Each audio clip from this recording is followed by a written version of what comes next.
Jolanda, it's the last race of the year. How are you? How's the season been?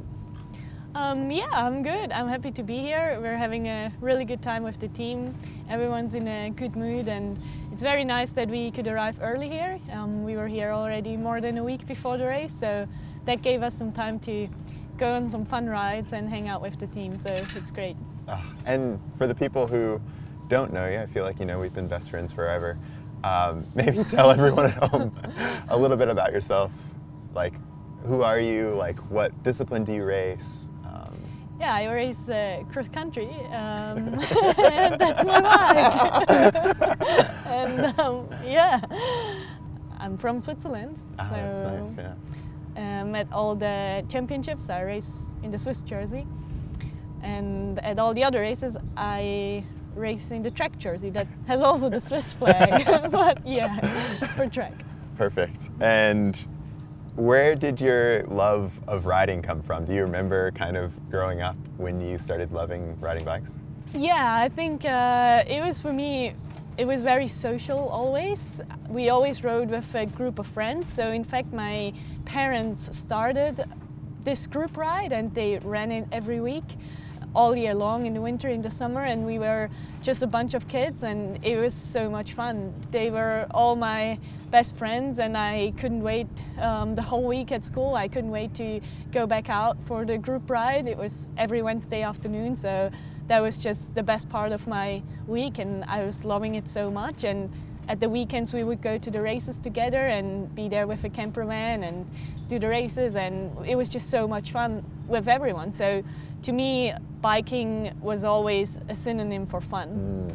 Do you remember when it turned from like a passion and that fun and community to like, oh, maybe I can be Olympic champion? Like, I want to be more serious about this? I never wanted to be serious about it in like a way that I wanted to lose the fun. I always wanted to keep it fun, and that's the only reason why I do it. And so for me, there was never a turning point. There was never something where I decided I'm going to do it differently. No, I want to keep it fun, and even today now I ride my bike and I race my bike because I love it and because it's fun. And yeah, of course you need to train, but that was always clear to me already when I was young. Yeah, we were racing. I was racing since I was 6 years old, so it was natural. And yeah, to me, it should always be fun. That's all what it is about. And speaking of fun and competition, you won the Olympics. Congrats. Thank you. I've been telling people, like, I came and stayed and I did the dishes for you and Luca, and I feel like well, we did all the cooking, so. Well, that doesn't really matter. So, but yeah, I feel like that was kind of the turning point. So that was what made the difference. I've been telling people that I kind of won the Olympics too. Wait, let me think. When was that actually? Which month? It was in May? No, it had a big impact, so I'm pretty sure you remember it. Yeah. No, it was a good week. We went swimming in the lake. That was true.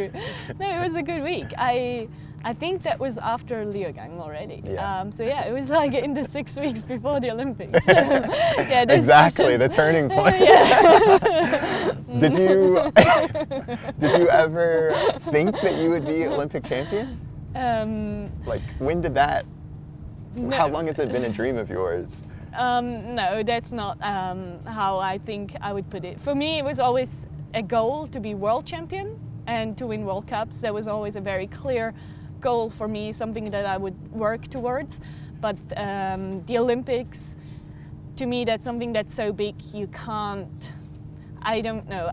For me personally, I never wanted to say like, that's my goal and I define my life with this, because you have one chance every 4 or 5 years, and then what do you want? Do you want to walk around telling everyone like, that's my goal, and then you don't do it, and then what? The next 5 years you're going to be miserable. So to me, it was never that way.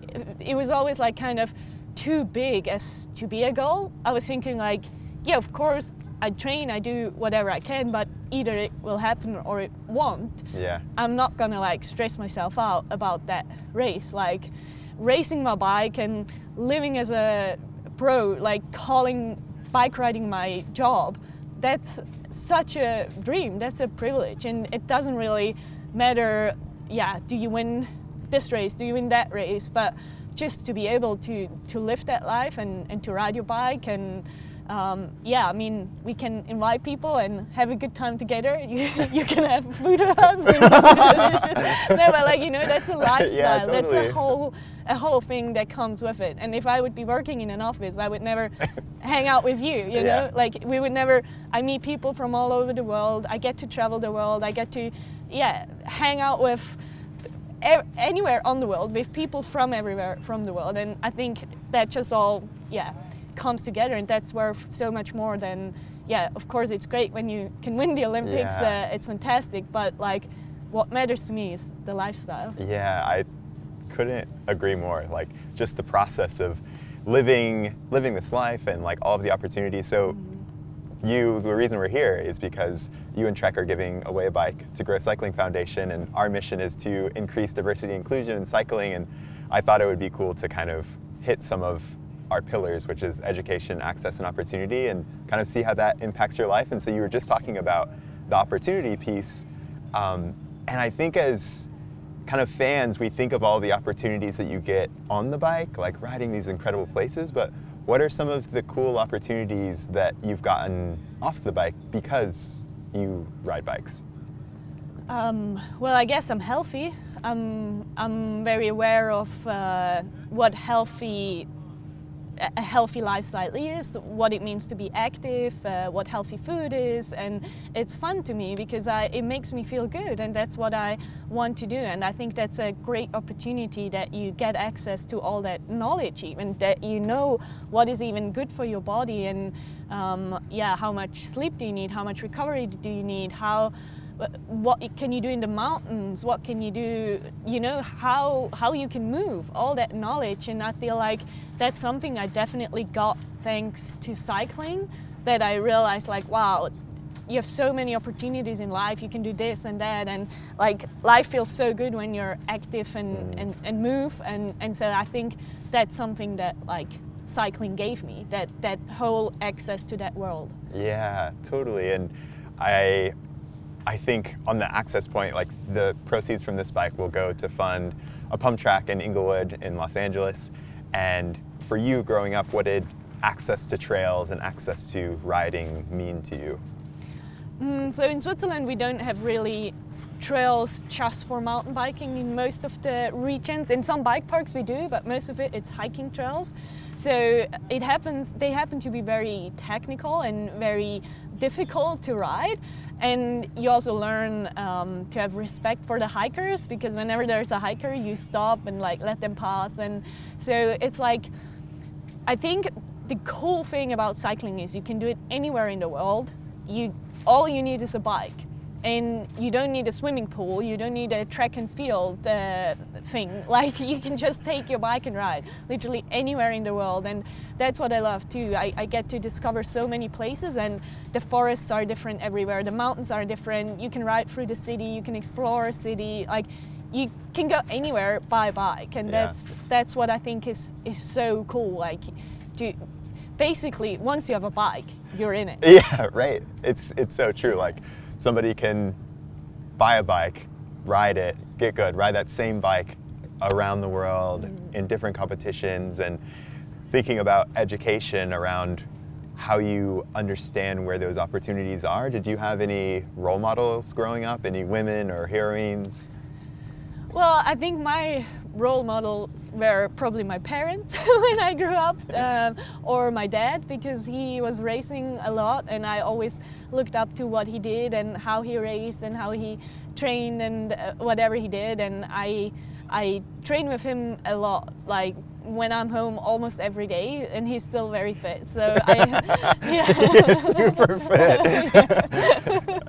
So I enjoy that a lot. Yeah, and I ride with him a lot, and I think he was probably one of my heroes. And then, yeah, of course, later on when I got to the races, I was always looking up to Gunrita Dali. She's a great champion, and then of course Maja Wojtowska. She's a very good friend of mine, and she's a very great champion and a great ambassador for the sport too. So yeah, I do admire these people very much. It's so cool to hear kind of how you got into the sport and just a little bit about your background. Do you have anything that you would want to say to the person who wins the Trek bike? Yeah, it's an awesome bike. Yeah, best bike. Yeah. No, I hope you have a lot of fun with it, and I hope they take it to great places. It's really what I love about it is it's made for any, like, you can ride anywhere in the world, like any mountain, any trail. Like, it's so versatile, and I ride this bike everywhere in the world, and I love it. And so I hope that whoever wins it, that they will have tons of adventure on it, tons of fun, take your friends, go for rides, make it social, make it fun, and yeah, just enjoy the bike. It's awesome. Thank you, Jolanda. Thank you.